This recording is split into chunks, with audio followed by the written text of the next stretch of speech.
Bab 3753. Gelombang monster menjelajahi jalan. Benar saja, bahkan kartu giok pun tidak bisa menangkisnya. Ketika kekuatan ini mendekati Erikin, pupil Erikin menyusut, dan dia bahkan merasakan semacam krisis yang membahayakan nyawa. Jika cahaya hitam ini menyentuhnya, dia mungkin akan mati. Hanya bisa andalkan kamu. Tepat ketika cahaya ini menyengat kulit, Erikin akhirnya membuat keputusan. Dengan telapak tangannya berbalik, sebuah benda muncul di telapak tangannya.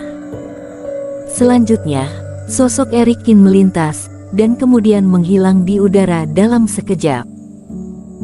Diikuti dengan suara gemuruh, cahaya hitam menembus matahari seperti pelangi panjang. Dan setelah cahaya menghilang, tidak ada lagi seorang pun di ruang hampa. Pemuda berbaju hitam tertegun sejenak, lalu ketika tatapannya turun, dia tiba-tiba memperhatikan bahwa di atas langit, sepertinya ada sesuatu yang sedang jatuh ke bawah. Namun tak lama kemudian, sosok Erikin muncul kembali, dan benda ini menghilang dari tubuhnya pada saat yang bersamaan. Kemudian Erikin mempercepat lagi dan terbang semakin jauh. Benda ini bisa-bisanya dapat menahan serangan fase penilaian 3 penurunan. Harta istimewa macam apa ini, bahkan memiliki kekuatan sebesar itu? Mata pemuda berbaju hitam memancarkan ekspresi aneh, dia perlahan berdiri di udara, dan hatinya juga sedikit tergerak. Lela Yuan dan Mulyani Hu mampu menangkis cahaya hitam yang dia keluarkan, bukanlah hal yang aneh, dan bahkan dalam dugaannya. Namun Erikin berbeda.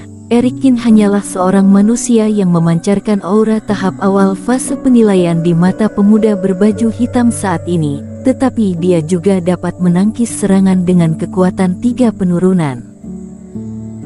Dan tidak seperti kedua wanita itu, yang dia gunakan bukanlah metode konsumsi satu kali, tetapi harta dengan pertahanan yang luar biasa.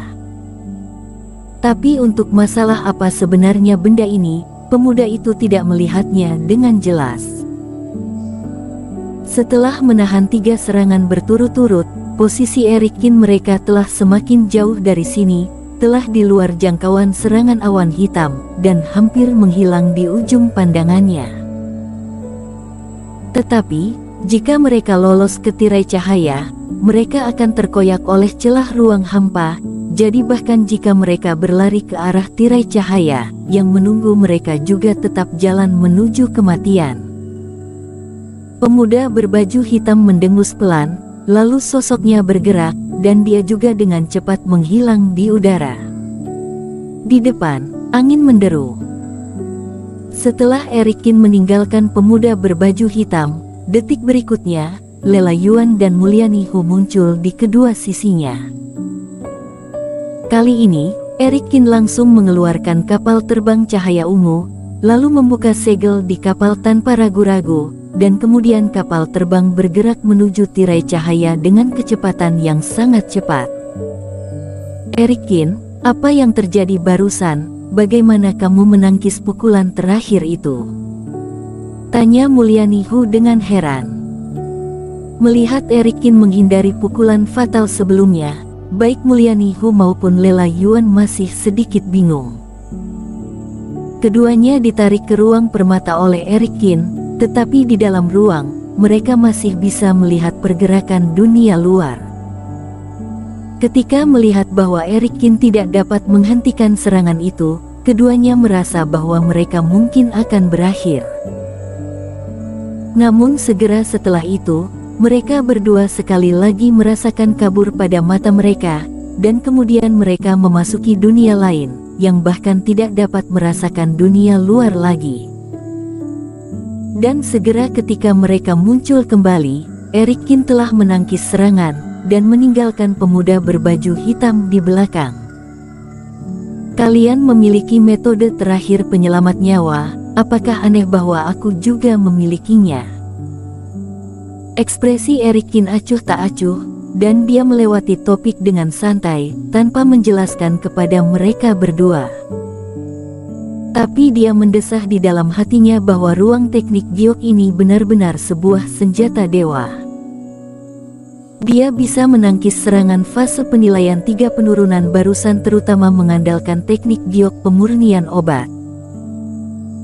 Dia telah mencoba hal ini sebelumnya, yang sangat keras, bahkan pisau Yu Yang pun tidak dapat merusakinya sama sekali, dan hal ini juga tidak dapat dinilai berdasarkan kelas barang dewa. Bahkan jika Erikin menelitinya dengan cermat, dia juga tidak dapat menemukan kelas apa benda ini, atau bahkan apakah itu milik barang dewa pun tidak dapat diketahui. Namun, meskipun teknik giok ini kokoh, tapi bahan dan kelas tempanya juga tidak dapat dilihat. Benda ini sangat misterius, dan seharusnya kekuatan tangkisnya sangat kuat, tetapi ruang pemurnian obat sangat penting baginya, karena benda ini adalah senjata hebat yang dapat membuatnya belasan lipat lebih cepat untuk berkultivasi dan memulihkan diri. Karena itu, Erikin tetap memilih menggunakan cara lain untuk melawan terlebih dahulu. Namun, dalam situasi barusan, metode lain tidak akan bermanfaat. Jika dia tidak mengambil risiko menggunakan ruang pemurnian obat untuk melawan, pasti akan terjadi masalah besar padanya. Jadi Erikin akhirnya masih memaksa diri untuk mengirim dirinya ke dalam ruang. Dari hasil masih bagus. Mampu menangkis pukulan dari kultivator 3 penurunan membuktikan bahwa kekerasan ruang teknik giok memang jauh di luar dugaannya. Tapi kita bertiga sudah kehabisan tenaga sekarang. Jika pemuda itu lanjut menyerang kita, bukankah kita akan berakhir, kata Mulyani Hu dengan gugup. Dia tidak meragukan sama sekali terhadap apa yang dikatakan Erikin. Lagi pula, setelah bergaul dengan Erikin sekian lama, dia tahu bahwa Erikin bukanlah seorang kultivator biasa, dan itu bukanlah hal yang aneh bahwa Erikin memiliki sarana penyelamat hidup. Karena itulah, kita harus melewati tirai cahaya secepat mungkin, kata Erikin. Meskipun yang dia gunakan bukanlah batu giok penyelamat nyawa seperti kedua wanita, tapi lebih baik dia menggunakan ruang pemurnian obat paling banyak sekali saja terhadap pemuda berbaju hitam. Kalau tidak, jika digunakan terlalu banyak kali, itu juga tidak baik. Misalnya, setelah memasuki ruang pemurnian obat, dia tidak dapat mengontrol pergerakan benda ini lagi, dan dia juga tidak bisa lagi menggunakan mantra. Jika pihak lain mengetahui hal ini, dan langsung memblokir ruang pemurnian obat, maka dia akan mendapat masalah. Tapi seperti yang aku katakan sebelumnya, tirai cahaya ini penuh dengan celah-celah ruang hampa. Jika kita mempercepat langkah kita ke sana, bukankah itu setara dengan mencari kematian? Kata Mulyani Hu dengan heran. Seiring semakin dekat dengan tirai cahaya, dia dan Lela Yuan menjadi semakin gelisah. Sebagai kultivator daratan Jiushu, keduanya tahu lebih banyak tentang tirai cahaya pengisolasi dari rapat terbesar ini, yang tidak bisa dimasuki sesuka hati. Bagian dalam dan luar tirai cahaya ini berjarak sekitar 1 mil, dan kisaran daerah ini penuh dengan celah-celah ruang hampa yang akan membuat tubuh manusia terkoyak menjadi beberapa bagian ke tempat yang berbeda begitu disentuh, dan beberapa di antaranya bahkan adalah celah transparan, yang tidak dapat dilihat oleh orang yang bahkan memiliki kerohanian yang sangat tinggi. Di tempat aneh semacam ini, bahkan kultivator dengan kekuatan fase penilaian 2 kegagalan pun tidak bisa bertahan hidup.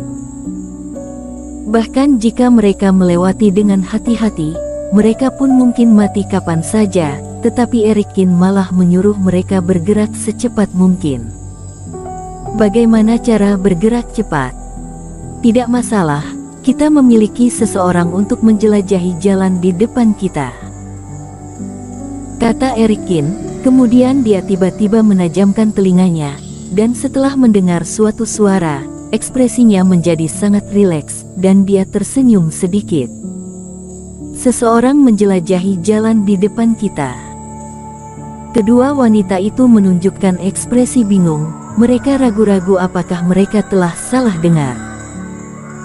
Tempat ini adalah wilayah organisasi rahasia siluman, dan tidak ada kultivator klan iblis dari kekuasaan lain. Sudah sangat baik jika pihak lain tidak datang menangkap mereka, bagaimana mungkin ada orang yang menjelajahi jalan di depan mereka? Apalagi, mencari jalan hidup di depan adalah tindakan mencari kematian, siapa akan begitu bodoh dan melakukannya untuk mereka? Tidakkah kalian mendengar bahwa arah tanah sana sangat bising? Pada saat ini juga, Erikin tiba-tiba berkata sambil tersenyum. Kemudian, dia tiba-tiba menukik ke bawah dan mulai terbang ke arah tanah. Kedua wanita tertegun sesaat, lalu segera mengikutinya. Kemudian, kedua wanita itu terkejut. Tepat setelah mereka bertiga bergegas turun, pemandangan di tanah muncul di depan mata mereka dengan sangat jelas. Di atas tanah, asap tebal mengepul, dan suara langkah kaki berbunyi tak berhenti. Iblis monster yang tak terhitung jumlahnya membentuk gelombang megah, seolah-olah monster gelombang telah meletus, dan mereka sedang bergegas cepat menuju arah tirai cahaya. Tidak hanya itu, di langit di mana berjarak beberapa puluh meter dari tanah, juga penuh dengan berbagai burung monster. Bersambung.